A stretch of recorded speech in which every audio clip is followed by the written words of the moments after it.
The city square was alive that evening, just like it was every weekend. Lights from food stalls reflected on the stone ground, and the smell of roasted corn. Fresh bread and warm spices drifted through the air. People moved around with relaxed steps, enjoying the calm breeze that came right before sunset. Some sat on benches talking quietly, some laughed loudly with friends, and some simply walked around watching everything.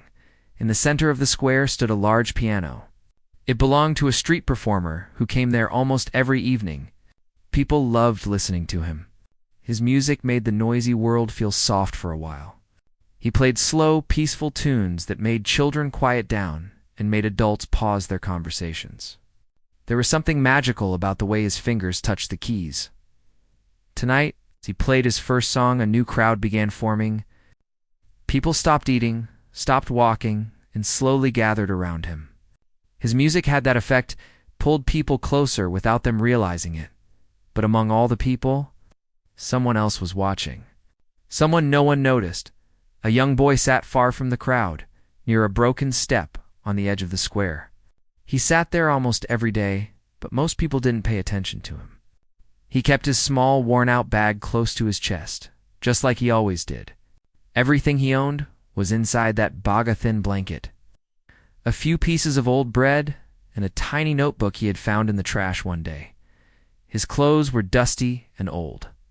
His shoes were torn from the front, and his hair looked like it hadn't been combed in months. Anyone who looked at him could guess he lived on the streets. That was the truth he carried silently. He didn't talk much. He didn't ask people for money or food. He simply existed in the background, quietly watching lives he wasn't a part of. Tonight, however, something was different about him.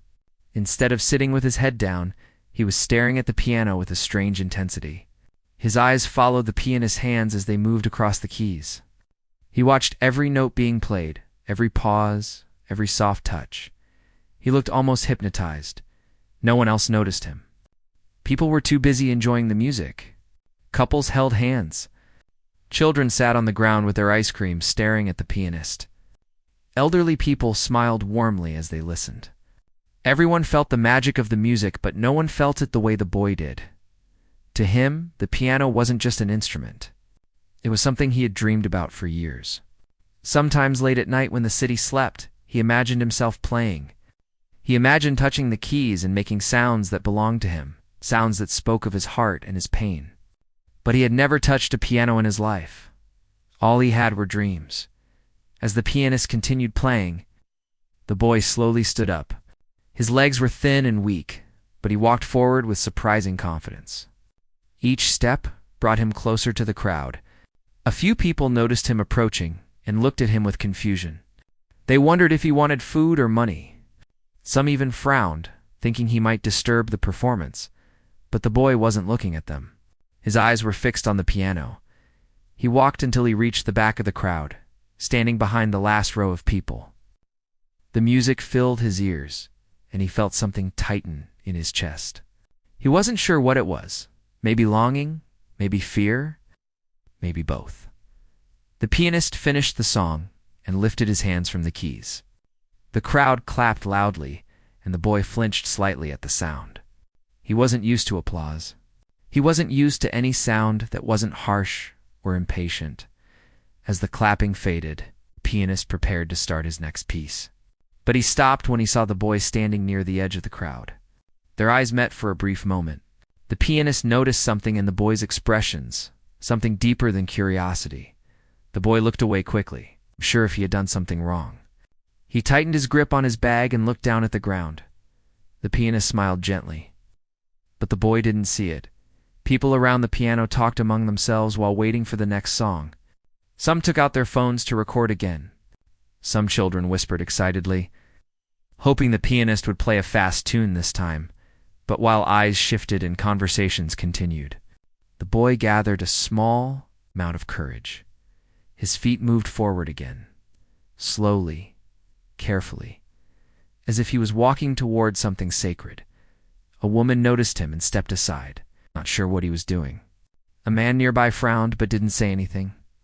The boy walked right up to the front of the circle, only one step away from the piano. The pianist was adjusting something on his stand, when he suddenly sensed movement. He looked up and saw the boy standing only a few feet away. The boy swallowed nervously. His throat felt dry, but he forced himself to speak. "Can I try?" he asked very softly. The sentence hung in the air like a fragile balloon. The crowd fell completely silent. Some people raised their eyebrows. Others exchanged confused glances. A few teens laughed under their breath. They didn't believe the boy could play anything. They assumed he would just make noise or hit random keys. The pianist studied him for a long moment. The boy lowered his eyes, feeling embarrassed. He immediately regretted asking. He took a small step back, ready to walk away. But before he could leave, the pianist spoke. "You want to play?" he asked gently. The boy nodded without looking up. The pianist paused. He could see the fear in the boy's shoulders, the tension in his fingers, but he could also see something else, a deep longing that came from a place of loneliness and hunger. Not just for food, but for meaning. He slowly pushed the bench slightly to the side and stood up. "Giving space, go ahead," he said softly. A ripple of shock spread through the crowd. The boy froze. He stared at the empty bench, not believing what was happening. He looked at the pianist, as if waiting for him to take back the offer. But the pianist smiled. "ENCOURAGINGLY." The boy stepped forward with trembling legs. He placed his bag gently on the ground beside him, as if he feared someone might take it. Then he sat on the bench. His feet barely touched the ground. He held his hands in his lap for a few seconds. They were shaking so much, he had to squeeze them tightly to stop them. Sweat formed on his forehead. Even though the evening breeze was cool, the piano felt huge, heavy, important. His heart pounded loudly in his chest. He reached out slowly, his fingers hovering above the keys. He didn't touch anything yet. He just breathed, in and out, in and out. The crowd waited, confused but curious. He touched one key gently. A soft note came out. The sound surprised him. He looked at his finger, then at the piano, then at the crowd. No one laughed. He took a deeper breath this time and placed both hands on the keys. Everything around him disappeared for a moment, the square. The crowd, the food stalls, the noise. All he could feel was the piano beneath his fingers. He pressed another key. Then another. Small, slow notes filled the air. People leaned forward, unsure what would happen. The boy closed his eyes, and in that moment, the world stood still. The pianist watched from a small distance. He didn't know what to expect. He didn't know if the boy knew how to play anything. All he knew was that this moment mattered. The boy pressed a few more, uncertain notes. Then something inside him opened. His fingers began moving with a rhythm he didn't fully understand. A soft, emotional pattern formed beneath his hands. It wasn't perfect. It wasn't trained. But it was real, honest, beautiful. In a raw way no one expected. People stopped. Breathing kids went silent even. The pigeons resting on the ledge nearby didn't move. The sound was fragile but full of a story the boy had never spoken out loud. The crowd froze. The sound of the boy's music kept floating through the street long after he left that day. People who had recorded it posted the videos online, and within hours, thousands of strangers were watching a street boy play the piano like he had trained for years. But the boy himself had no idea what was happening. He didn't even own a phone. He only cared about finding enough food to make it through the night, and a place warm enough to sleep. The next morning, the same piano was placed in the same corner of the market, and people gathered around it much earlier than usual. They weren't waiting for a famous musician, a street performer, or a show. They were waiting for that boy, the small, quiet kid with messy hair, torn clothes, and eyes that looked far older than his age. Every time someone thought they saw him, the crowd whispered, wondering if he would play again. But the boy wasn't thinking about the market or the piano. He had woken up near a bus station, shivering in the cold air. He rubbed his arms and looked around, trying to remember how many nights he had spent like this. To many, he didn't blame anyone anymore. Life had simply pushed him to survive on his own, and he had learned to keep moving as he walked toward the market. He heard people talking about that kid on the piano, but he didn't connect the words to himself. He didn't imagine that so many people remembered him, or that his music had stayed in their minds overnight. He reached the market only to look for small jobs. Maybe someone needed help carrying boxes or cleaning a stall. That was how he earned a little money on some days. When he turned the corner and saw the crowd near the piano, he hesitated. He didn't think they were waiting for him. Why would they? He was just a boy who played for a few minutes because he couldn't stop his hands from touching the keys. But then someone from the crowd recognized him and called out for others to look. Suddenly, all eyes turned toward him. He froze right where he stood. A woman stepped forward with a smile, telling him they had been waiting. Someone else asked him to play again. Another person told him how his video was going viral. The boy tilted his head, confused. Viral. What did that even mean for someone like him? He looked down at his worn-out slippers, feeling out of place. He didn't know if he should stay or run, but then an older man gently placed a hand on his shoulder and encouraged him to try again. Just play like yesterday, the man said softly. That's all. Those words made something warm spread through the boy's chest. He stepped toward the piano again. This time, he sat more carefully, as if the piano deserved some respect.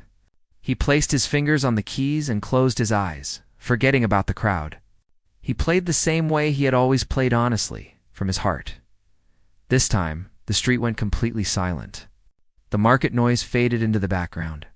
Even the vendors paused what they were doing to watch. People who had never spoken to each other before whispered in excitement, wondering where this kid came from and how he knew so much music. Some assumed he must have learned from a teacher, but the truth was far simpler. The boy had taught himself by listening, observing, and practicing whenever he found an abandoned or broken keyboard somewhere. When he finished playing, the boy lifted his fingers slowly, almost afraid to look up. But what he heard next wasn't the noise of people walking away. It was clapping loud, clapping, cheering, and even a few joyful shouts. He looked around, wide-eyed, unsure how to react. His mouth opened slightly, but he couldn't form any words. People started stepping forward to talk to him. Someone asked his name. Someone else asked where he lived. But the questions overwhelmed him too quickly, and he shrank back a little. A woman in a neat coat noticed it and suggested that everyone give him some space. Later that day, a local music teacher who had seen the viral video arrived at the market searching for the boy. The teacher had spent years guiding young musicians and new talent when he heard it. When he found the boy sitting on a bench near the piano, still looking overwhelmed, he introduced himself gently. He asked the boy about his past, about where he learned to play. And the boy finally told him the truth. He had no formal training, no home, and no guidance. Everything he knew about music came from moments when he found access to a piano or keyboard. The teacher listened with genuine interest. Surprised by the boy's natural ability, the teacher then asked him if he would like proper lessons. The boy stared in disbelief. Lessons felt like something meant for children in clean uniforms who carried school bags, not someone who had spent most of his life sleeping near bus stops or abandoned buildings. But when he saw the teacher's patient smile, he nodded slightly, sure but hopeful. The teacher didn't want to scare him with too many promises at once. So he simply invited the boy to visit his small music center the next day. He said he would leave the door open, and the boy could come whenever he felt comfortable. The boy didn't say yes or no. He just looked down at his hands, the same hands that somehow made people stop and listen.